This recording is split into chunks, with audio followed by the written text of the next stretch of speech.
Art के रूप में जो होता है वो नेक्टर देता है। नेक्टर जो मकरंद बनता है, ये ध्यान रखिएगा, वही मकरंद क्या करती है, मधुमक्खियां उसको लेती है भोजन के रूप में और कुछ अपने छत्ते में ले जाके स्टोर करती है। वहाँ पे अंडे वगैरह दिए रहते हैं ना, वहाँ पे स्टोर करती है। अब सोचो कुछ मधुमक्खियों को पता है मुझे इस कलर पे जाना है, उस फ्लावर पे जाना है, वहाँ से जाना है। यहाँ तक कि जो आप शहद खाते हो उसमें नेक्टर जो होता है वो अलग अलग फ्लावर के होते हैं बेटा। और याद रखिएगा अलग अलग फ्लावर के नेक्टर के केमिकल्स भी अलग अलग हो सकते हैं। इसलिए आपके स्वास्थ्य के लिए सबसे ज्यादा आपको क्या होता है, बेनिफिटेड होता है। आपको डेली बताओ, भोजन करने के बाद या रात में जब आप सोने जाते हो 1 चम्मच शहद खाइए, आपको देखो खांसी सर्दी जुकाम नहीं होगा, गारंटी नहीं होगा। जो बार बार हम परेशान हो, डेली का बात कर रहा हूँ, रूटीन में जैसे ही ठंडी आती है आप ठंडी भर उसका सेवन करो। मार्केट में मिलते बहुत सारे ऐसे मिले। मुझे याद है कि एक बार मुझे सर्दी जुकाम बहुत होता था, ये टारगेट सर थे मुझे, पापा कहते थे यार तुमको जब देखता हूँ सर्दी जुकाम हुआ रहता है। मैंने कहा सर मौसम ही ऐसा ठंडी का हुआ है। उन्होंने बोला कि मॉडर्न मेडिकल पे जाइएगा, वहाँ पे एक शहद लीजिएगा, छोटी सी शहद दे देगा, या तुम्हारे घर पे शहद है तो ठीक है, एक मिलता सीटोफ्लाक्स करके, हाँ डिब्बा का मिलेगा पाउडर। कहते तो उसको शहद में डालिएगा और उसको रब करिएगा और उसके बाद उसको खाने के बाद चले जाना तुम स्कूल, और 2 बार खाना, शाम को भी ऐसे खाना, खाने के बाद ये याद रखिए पानी मत पीना। मैंने कहा ठीक है, और सच में उसको 7 महीने ठंडी भर गया तो सर्दी जुकाम भाग गया। तो मैंने सोचा कि वो दवा का काम तो ठीक चल रहा है, लेकिन उसमें सबसे बेनिफिशियल कौन इंपॉर्टेंट रोल प्ले कर रहा था, शहद। तो इसलिए फ्लावर पे वो अट्रैक्ट होते हैं जो इंसेक्ट होते हैं। और मोस्टली जितने भी कलरफुल फ्लावर होते हैं आप देखेंगे, याद रखिएगा 80% अभी डाटा मैंने बताया, 80% जो आपको होता है पॉलिनेशन वो आपको हनी बी के द्वारा, बीज के द्वारा।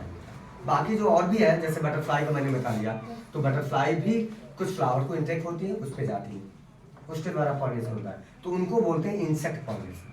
तो आपने पूरा डिटेल नहीं लिखा हुआ, लेकिन एक लाइन में लिखा हुआ है कि भैया ऐसा है ना कि वाटर के द्वारा भी होता है माध्यम, और किसके द्वारा होता है, एयर के द्वारा भी होता है, एयर या विंड कह सकते हो, और क्या कह सकते हो किसके माध्यम द्वारा हो सकता है, इंसेक्ट, या डायरेक्टली एनिमल लिखा होगा जानवरों के द्वारा होता है, जानवरों के द्वारा। आपको यकीन होगा, आप नाम लूंगा तो आप फील नहीं कर पाओगे रसोगा। जानते हो स्नैक के द्वारा भी होता है, मेरे बुक में बड़ी क्लास में लिखा हुआ है, स्नैक्स के द्वारा होता है, स्नेल के द्वारा होता है, ये क्या कहते हैं बैट के द्वारा होता है, बैट में ना चमगादड़ के द्वारा, उनके सारे के नाम लिखे गए, आपको यहाँ पे नहीं पढ़ना। जैसे किसी ने पूछा गया कि अगर मधुमक्खी के द्वारा होता है तो हम बोलेंगे इंसेक्ट पॉलिनेशन, एक्चुअल बोला जाता है उसको एंटीमोफिली। अगर आपको एनिमल के द्वारा होता है तो उसका एक अलग नाम लिखा गया है, जानते हो, उसको बोला जाता है आपको जूफिली, जूफिली बोला जाता है पॉलिनेशन को, जूफिली बोला जाता है। यदि आपको बड़ी क्लास में किसी नीट में पूछा गया था कि चमगादड़ के द्वारा होने वाले पॉलिनेशन को क्या कहा जाता है, तो चमगादड़ के द्वारा जो पॉलिनेशन होता है उसको क्या कहा जाता है, आपको कैरेक्टरोफिली बोलते हैं। और स्नैक के द्वारा जो होता है उसको बोला जाता है ओफियोफिली, और बर्ड्स के द्वारा जो होता है उसको बोला जाता है ऑर्निथोफिली। बहुत सारे ऐसे वर्ड वो आपको यहाँ पे नहीं जानना है, खाली बेसिक चीजें जानते रहो। हर क्लास में जाओगे तो बाद में फिर एक टॉपिक आएगी, चैप्टर बड़ा होगा, आपको पूरा डिटेल बता दिया होगा, ठीक। तो हमारा ये सारा क्लियर हुआ, क्रॉस पॉलिनेशन, पॉलिनेशन की बात। अब आते हैं इस पे, जब पॉलिनेशन हुआ तो उसके बाद हुआ क्या, उसके बाद क्या हुआ, ध्यान सुनिएगा। जैसे पॉलिनेशन आपकी बुक में भी दिया हुआ, साफ साफ देखिएगा आपकी बुक में दिया गया, उससे पहले मैं क्या, याद सुनिए, ये जो अंदर का ये स्ट्रक्चर मैंने बताया था, ये थी ओवरी, ओवरी के अंदर पाया गया क्या, ओव्यूल, और ये याद रखिएगा ये क्या है, ओव्यूल। ओव्यूल के अंदर एक विशेष प्रकार की संरचना पाई जाती है, उसको ध्यान रखिएगा क्योंकि बुक में नहीं दिया, वो है बेटा ये वाली। इसका थोड़ा सा आपको डिटेल नहीं दिया हुआ है लेकिन देख लेगा, इसको बोलते हैं एम्ब्रियोसाइट। क्या बोलोगे इसको, एम्ब्रियोसाइट। हिंदी में अगर बोलना चाहते हो एम्ब्रियो, सबकी हिंदी तो जानते हो, इन सबकी हिंदी मैंने बता रखा हुआ है। ये आपको लग गया, एम्ब्रियोसाइट को बोलते हैं भ्रूण, ध्यान सुनिएगा, भ्रूण कोष, भ्रूण कोष नहीं, भ्रूण कोष बोलो, क्या बोलोगे, भ्रूण कोष, एम्ब्रियोसाइट। अब हम क्या करते हैं, इसको अलग से नहीं पढ़ोगे तो आपको समझ नहीं आएगा क्या। एम्ब्रियोसाइट का मैं अलग से स्ट्रक्चर बना देता हूँ जो आपको एक्चुअल में होना चाहिए, वो देखो। एम्ब्रियोसाइट एक ऐसे थोड़ा सा अंडाकार की संरचना बन गई, एक सेल है, लेकिन इसके अंदर भी बहुत सारी संरचना है।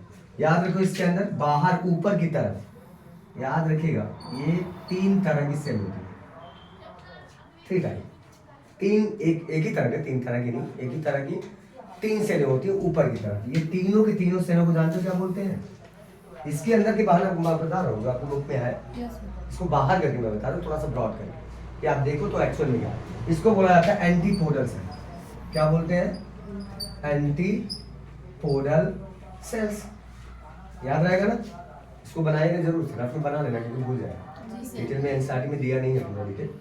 इसके बाद आपको ध्यान सुनते जाओ, इसके नीचे वाले नीचे की तरफ आओगे में, इसमें 2 तरह की कुछ इस तरह, यहाँ पे भी 3 सेलें पाई जाती हैं, लेकिन बीच वाली सेल को ध्यान सुनिए, बीच वाली सेल जो होती है वो दोनों की सेलों से बिल्कुल अलग है। जो बीच वाली सेल, उसके किनारे किनारे पे सेल दोनों होती है ना, वो दोनों सेम होती है, एक ही तरह की सेल होती हैं। ये दोनों जो तरह की सेलें आपको दिख रही हैं, इन सेलों को बोला जाता है बेटा सिनर्जिड्स बोलते हैं। क्या बोलेंगे? सिनर्जिड्स। सिनर्जिड्स नाम याद रखना। उसके बाद बीच वाली जो सेल आपको दिख रही है, ये आपको कहलाती है एग सेल। यही तो मेन है आपकी, ठीक। और हमने याद होगा बताया हुआ वर्ड यूज किया हुआ है कि एग सेल किसके लिए यूज करते हैं? Female gamete. यही कहते हो, फीमेल गैमीट के लिए हम क्या करते हैं? एग सेल का यूज करते हैं। तो ये फीमेल गैमीट हमारी यहाँ पे है। और इसके बाद एक और संरचना याद रखिएगा इसमें इसके बीच में 2 न्यूक्लियस पाए जाते हैं और दोनों न्यूक्लियस आपस में सटे रहते हैं, बिल्कुल फ्यूज नहीं हो पाते, लेकिन अटैच रहते हैं, टच रहते हैं। इनको बोला जाता है, इस न्यूक्लियस को जानते हो क्या बोलते हैं? इसको बोलते हैं पोलर न्यूक्लियाई। क्या कहोगे इसको? Polar nuclei. मिल गई कहानी इसकी। ये इसके अंदर की बात बता रहा हूँ। अब इतनी समझ में आया तो हमको लेना देना किससे? लेना देना ये है कि इस फीमेल गैमीट को कौन फ्यूज करेगा? तो फ्यूजन कौन करेगा? Male gamete. और पहले हम जानते हैं, पहले पढ़ रखे हैं कि आपको ये पॉलन ग्रेन जो होता है, अभी मेल गैमीट मिला नहीं है तुमको ना, मेल गैमीट का नाम ही नहीं लिया। अब आपको ध्यान रखिएगा, जब ये पॉलिनेशन होता है, जैसे पॉलिनेशन होकर स्टिग्मा पे पहुंचता है, तो स्टिग्मा जो होती है वो आपको क्या करती है? कुछ सुगरी सब्सटेंस को रिलीज करती है, स्टिग्मा करती है। क्यों करती है बेटा? अरे पॉलन ग्रेन को आपको क्या करना है? सर्वाइव करने के लिए उसको क्या चाहिए? न्यूट्रिशन।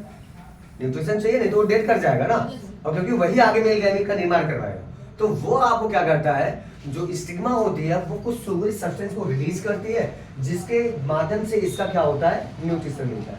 और जब न्यूट्रिशन मिलता है तो याद रखिएगा बेटा, बाहर ही बता रहा हूँ इधर, ये पॉलन ग्रेन जो होता है वो थोड़ा सा आउट ग्रोथ हो जाती है और एक ट्यूब की तरह संरचना बन जाती है। दिखाता हूँ इधर साइड में, देखिएगा जैसे मैंने क्या बनाया, ये पॉलन ग्रेन।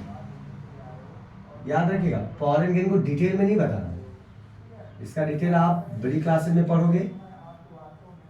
ये पॉलन ग्रेन, और पॉलन ग्रेन को याद रखिएगा, पॉलन ग्रेन सिर्फ सिंगल सेल का नहीं होता। जब यहां से निकलता है अंदर से, तो इसके पास 2 सेल होती है, एक खुद की सेल होती है और इसके बीच में एक ऐसे फ्लोटिंग करने वाली एक खुद वो सेल होती है।